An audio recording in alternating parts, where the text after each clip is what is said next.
नरेंद्र मोदी साहब का इस्तीफा होने जा रहा है और तारीख का भी ऐलान कर दिया गया। दावा इतना जबरदस्त है कि उसमें यह नहीं बताया कि केवल नरेंद्र मोदी साहब इस्तीफा दे रहे हैं, बल्कि यह भी है कि अगला प्रधानमंत्री कौन बनने जा रहा है। अब सवाल उठने लगा है कि क्या यही एक वजह है जिसके चलते इस्तीफा देने के बाद भी पार्टी पर पकड़ मजबूत रहे, इसीलिए अपने लोगों को राष्ट्रीय अध्यक्ष और प्रदेश अध्यक्ष के तौर पर बहुत जल्दबाजी में और आनन फानन में बिठाया गया। जैसे उत्तर प्रदेश के अंदर बीजेपी के प्रदेश अध्यक्ष पंकज चौधरी बिठाए गए, तो वहीं दूसरी तरफ बिठा दिया गया राष्ट्रीय अध्यक्ष के तौर पर बिहार सरकार में मंत्री नितिन नवीन को। यह क्योंकि हर कोई जानता है कि मोदी जी ने अगर इस्तीफा दिया तो उसके फौरन बाद शाह का नंबर आना बड़ा मुश्किल हो जाएगा। अगर योगी आदित्यनाथ मजबूती के साथ खड़े रहे तो क्या पंकज चौधरी के जरिए योगी आदित्यनाथ को साधने की कोशिश हो रही है, तो वहीं नितिन नवीन जो मोदी शाह के खास बताए जाते हैं उनको राष्ट्रीय अध्यक्ष बनाया गया, जिसे पार्टी में पकड़ मजबूत रहे। यही नहीं, इसमें यह भी बताया गया है कि आखिरकार वो कौन सी वजह है जिसकी वजह से मोदी जी इस्तीफा दे सकते हैं। और अगला प्रधानमंत्री नाम बता दूंगा, जी हां, नितिन गडकरी प्रधानमंत्री बनने जा रहे हैं, ऐसा दावा किया जा रहा है। कौन कह रहा है, क्या हुआ, तमाम चीजें और क्या है इसका अमेरिकी कनेक्शन, देखिएगा। नमस्कार, मैं हूं प्रज्वल गौतम और आप देख रहे हैं न्यूज लाइन। 19 दिसंबर को बदलेगा देश का प्रधानमंत्री, यानी नए साल पर से पहले ही आपको नए प्रधानमंत्री के तौर पर नया चेहरा देखने को मिल सकता है। वैसे ही आप जानते हैं कि इस साल की शुरुआत मतलब 2024 के लोकसभा चुनाव के बाद उसके बाद ही माहौल बनने लग गया था। यार कोई जानता था कि 75 साल वाला अपने जब मापदंड तैयार करेंगे, एक पैमाना तैयार करेंगे, उस पैमाने पर आज नहीं तो कल, कल नहीं तो परसों, महीने, 2 महीने, साल, 2 साल, 4 साल, 5 साल बाद आप आएंगे। भाई जिसकी उम्र है 75 साल का होगा ही होगा ना, ऐसा थोड़ी ना कि बच्चा बनता चला जाएगा कि आज हो तुम 40 साल के तो कल हो जाओगे 39 के, फिर अगले साल हो जाओगे 38 के, फिर 37 आओगे तो आप भी 75 के आंकड़े पर। तो 75 साल वाला जो था पैमाना उस पर आए। मोहन भागवत ने मोर्चा खोला, ये कहा कि भाई बधाई नहीं विदाई, वो बात अलग है कि उनके तेवर अचानक से बदल गए। उनको भी याद आया कि मैं भी तो 75 साल का हो गया हूं, मुझसे भी उल्टा पूछ लिया जाएगा। फिलहाल ये सारा खेला हुआ। अब कहा जा रहा है कि 19 दिसंबर को देश का प्रधानमंत्री बदल जाएगा। ये क्वेश्चन मार्क क्यों है इसकी वजह भी बताऊंगा, क्योंकि यह दावा बड़ा दावा है। कांग्रेस नेता पृथ्वीराज चौहान के दावे से हलचल तेज हो गई, ऐसा कहा जा रहा है। खबर क्या है पहले देखिए।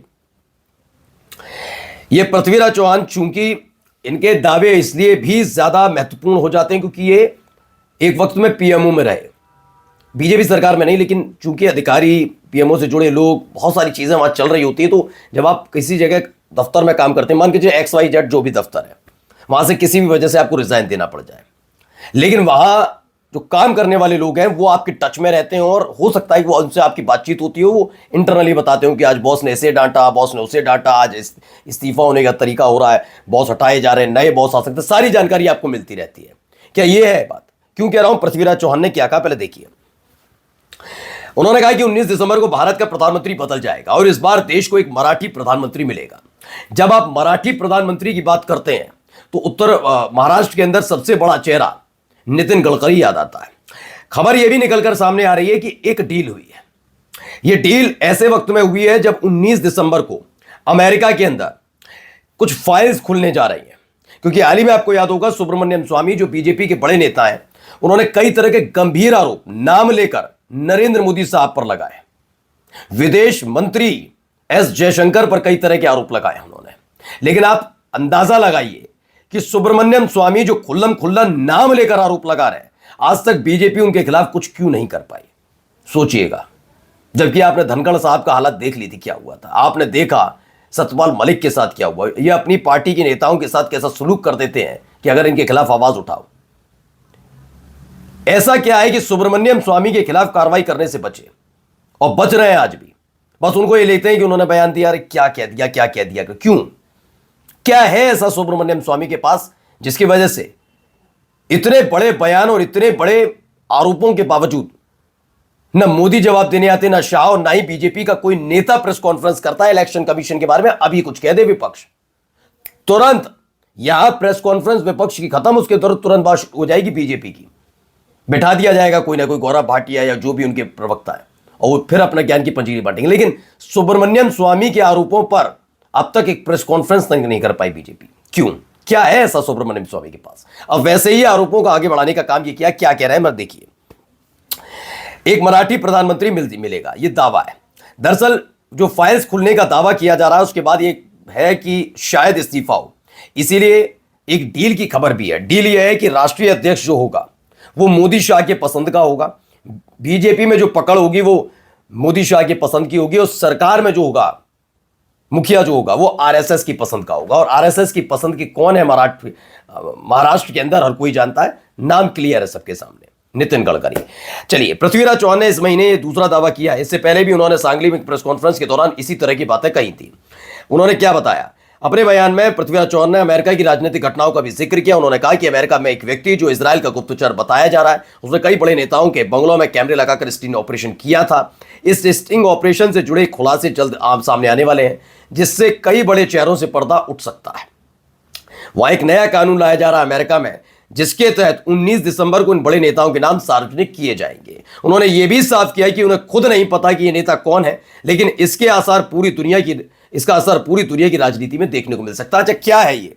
ये है एप्स्टीन फाइल्स। ये एप्स्टीन फाइल्स की में कुछ तस्वीरें भी सार्वजनिक हुई।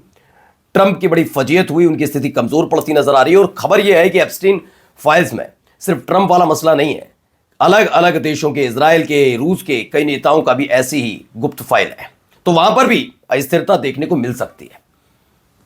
तो क्या एक गुप्त डील आरएसएस और बीजेपी के भीतर, मतलब मोदी शाह के भीतर हुई, के बीच में हुई है कि राष्ट्रीय पार्टी पर कमान मोदी शाह की रहेगी और सरकार का मुखिया नितिन गडकरी को बना दिया जाए? क्योंकि इस्तीफा देने की स्थिति बनती नजर आ रही है, ऐसा दावा है, मेरा कहना नहीं है। आइए देखिए, बड़े पत्रकार हैं, क्या बता रहे हैं, जरा पहले इनको सुनिए। महाराष्ट्र के एक पूर्व मुख्यमंत्री हैं और प्राइम मिनिस्टर्स ऑफिस पीएमओ में कई साल मंत्री भी रहे हैं। बड़े नेता हैं कांग्रेस पार्टी के। उनका नाम है पृथ्वीराज चौहान और उन्होंने कहा है कि 19 दिसंबर को देश का प्रधानमंत्री बदल जाएगा। यही नहीं रुके, ये भी बता दिया कि अगला प्रधानमंत्री कौन होगा। देश का अगला प्रधानमंत्री होगा मराठी मानुस, कोई महाराष्ट्र का होगा, यह भी कह दिया। पृथ्वीराज चौहान का दावा है कि यह होगा क्योंकि अमेरिका में कुछ होने वाला है। अमेरिका में एप्स्टीन फाइल्स 19 दिसंबर को खुलने वाली हैं और उसका असर यहां पड़ेगा। यह बड़ा दावा किया है पृथ्वीराज चौहान ने। आपको क्या लगता है, इस दावे में सच्चाई है या खाली अफवाह है? देखिए, इसी के साथ साथ एक और बड़े पत्रकार है पंकज शर्मा, उन्होंने कहा 19 से 22 दिसंबर के बीच जो होगा वो एकदम अविश्वसनीय होगा। अविश्वसनीय का मतलब समझ लीजिए कि अब तक चर्चाएं तक नहीं चल रही थी, चेहरा बदलेगा, नाम बदलेगा, कौन हटेगा कौन नहीं हटेगा, लेकिन अचानक से ये खबर, ये दावा कर देना यकीनन, क्योंकि 19 से 22 दिसंबर के बीच जब फाइल्स खुलेंगी तो कई देशों में हड़कंप मचना लाजमी है। लेकिन पृथ्वीराज चौहान का कहना है कि उसका असर भारत पर भी पड़ सकता है और उन्होंने तो कह दिया 19 दिसंबर के बाद कभी भी मोदी को इस्तीफा देना पड़ सकता है। नमस्कार।